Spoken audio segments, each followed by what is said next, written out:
Hello and welcome to India TV. मैं हूं परिणा तनेजा और आज हम बात करेंगे एक बहुत ही चर्चित फिल्म सिर्फ एक बंदा काफ़ी है के प्रोड्यूसर्स विनोद भानुशाली, सुपर्ण वर्मा और उसके डायरेक्टर अपूर्व सिंह कार्की से। Welcome sir.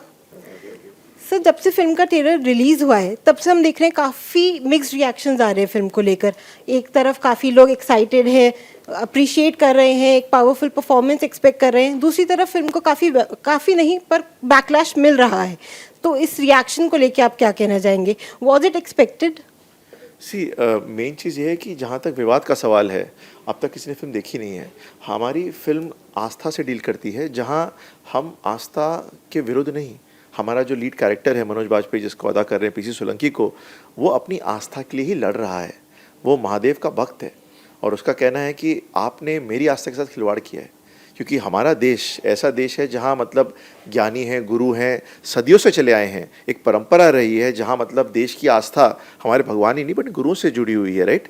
एंड जब कुछ चंद लोग इस आस्था के साथ खिलवाड़ करते हैं और करोड़ों लोग जब बिलीव करते हैं आपका, तो गलत है। और उस गलती को ठीक करने के लिए ये एक इंसान की कहानी है जिसने सिस्टम का प्रयोग किया। वो सिस्टम से लड़ नहीं रहा है। जुडिशरी सिस्टम ने काम किया, पुलिस सिस्टम ने काम किया, गवर्नमेंट ने काम किया, वो उनसे लड़ ही नहीं रहा। सबने मिलके आस्था के लिए लड़ाई की। तो ये फिल्म उस बारे में है। तो जहाँ तक विवाद का सवाल है, honestly personally I think Vinod भाई भी यही बोलेंगे कि हमको इतनी सराहना मिली है और जिस तरह से जो ट्रेलर बनकर आया है, जिस तरह से मतलब मनोज का कैरेक्टर निकल कर आया है, मतलब आपको बताना पड़ेगा क्या विवाद है।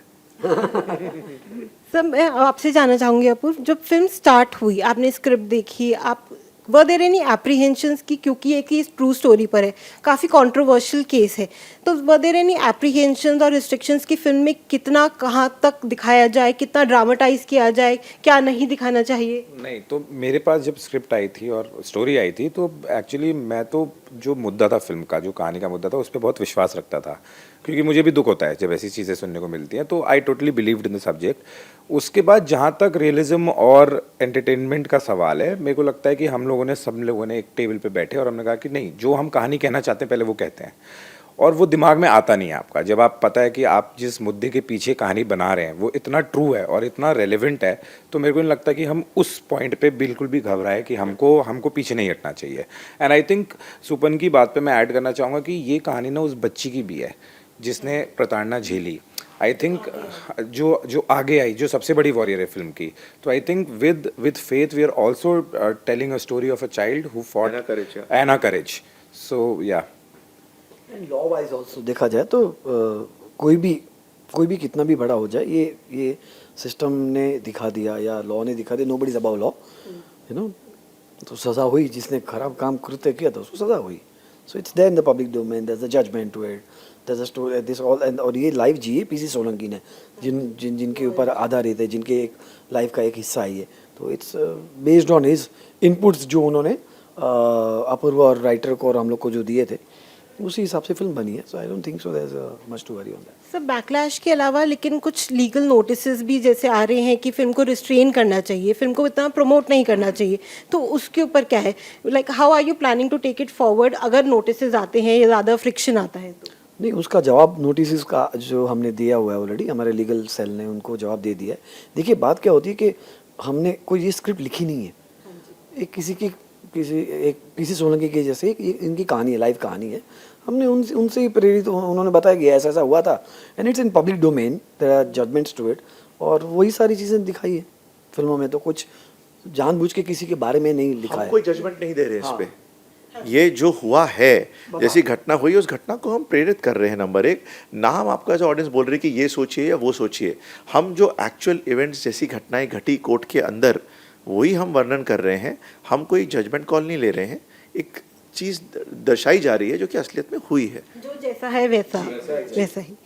अपूर्व, मैं ये जानना चाहूँगी कि जैसे अब ट्रेलर से तो ये साफ दिख रहा है कि मनोज बाजपेयी की बहुत ही पावरफुल और दमदार एक और परफॉर्मेंस नज़र आ सकती है उसमें। ये एक्सपेक्टेड है कि बहुत ज़्यादा सराहना भी होगी उसकी, पर क्या मनोज बाजपेयी को डिसाइड करना कि वो ही इसके लिए रोल के लिए परफेक्ट है, ये कैसे हुआ? आई थिंक वो ऑलरेडी सर और सुपन डिसाइड कर चुके थे before I came on board.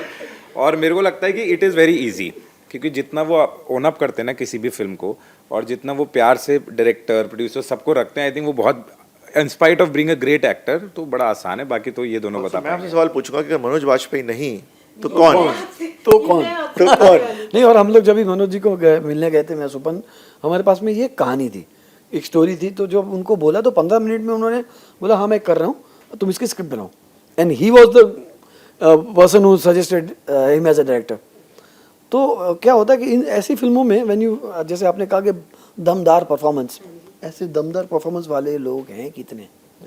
And हमारे पास में तो एक ही था, मनोज वाजपेयी। उनको बोला था मनोज जी आप एक ही करोगे, बंदा काफी है। एक बंदा, हाँ हमारे पास एक ही बंदा था। तो उनको बोला भाई अगर आप पिक्चर करते हो तो ये होएगी, नहीं तो otherwise we'll also rethink, because this is all about that बंदा, his conviction, his courage, how he fought with you know truth का किस तरह साया ये किया।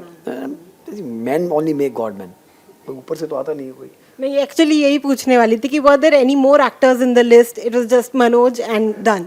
आई थिंक भगवान या लाइफ अगर आप कुछ शिद्दत से चाहें तो मैनिफेस्ट कर देती है। और आपके लिए तो 2 बार ही हो गया, 3 बार हो गया, 3 बार हो गया, 3 बार, तीसरी बार ही मैनिफेस्ट कर दिया। तो विनोद, मैं अगर आपकी फिल्मोग्राफी देखूं या चॉइस ऑफ फिल्म्स देखूं तो मैंने ये देखा है कि आप काफ़ी स्ट्रॉन्ग मैसेजेस को बैक करते हैं, चाहे वो जनहित में जारी हो, चाहे वो अटल हो। तो इस फिल्म के साथ क्या ये कॉन्शियस डिसीजन था कि मेरे को यही टॉपिक्स आगे लेके जाने, मुझे यही बैक करना है, या कुछ ऐसा? हम लोग बेसिकली ये सोचते हैं कि ये कहानियाँ जो हैं, अगर एक कॉमन मैन की कहानी, जो एक साधारण व्यक्ति असाधारण काम करने के लिए कहीं से तो प्रेरणा लेता है, कहीं से प्रेरित होती है, लेकिन उसमें हिम्मत भी चाहिए। तो ये सारे जो हैं वो हीरोइज्म वाले काम हैं कि एक साधारण व्यक्ति ने ये काम कर दिया। It's a big big thing कि बिकॉज पीसी सोलंकी की लाइफ, जब हमने मिले थे पीसी सोलंकी को, is a very ordinary man like us. उसके पास में ऐसा कुछ नहीं कि बहुत सारा कुछ पीछे सपोर्ट है एंड ऑल दिस। उसको सपोर्ट था उसकी निष्ठा के ऊपर, उसके काम के ऊपर, उसके आस्था के ऊपर। और वो जो लड़की जिसको उसने केस लड़ा वो भी प्रो बोनाफाइड था। उसने ऐसा नहीं उससे पैसा लिया था कोई भी। So there was nothing for him.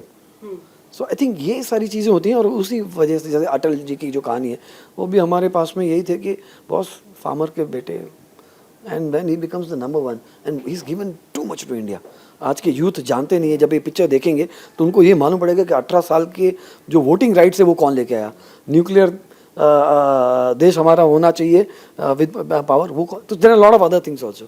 But having said that, as a studio we think that हमारी खुद की कहानियाँ जो हैं इंडिया के, भारत में जितने भारतीय लोगों की कहानियाँ हैं, जो हीरोइज्म की कहानी है, वो हमको बतानी है। So this is what I am.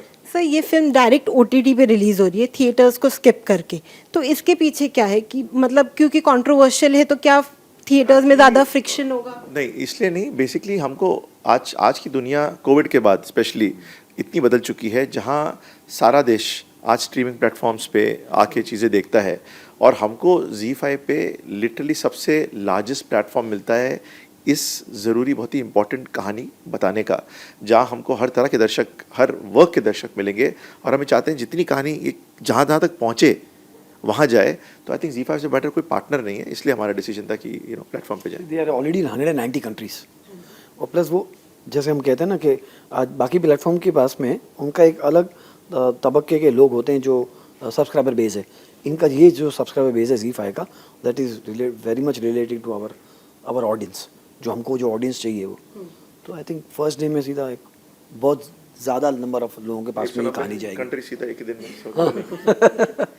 और एंड में टू कंक्लूड मैं ये जानना चाहूँगी कि जब लोग ये फिल्म देखें तो वो अपने साथ क्या मैसेज एक लेकर जाएं, क्या वो अपने ध्यान में रखें इसको, फिल्म को देख के? कि भगवान से बड़ा कोई नहीं है, और अंधी आस्था से बेटर है कि आप अपने दिल और दिमाग दोनों का प्रयोग कीजिए।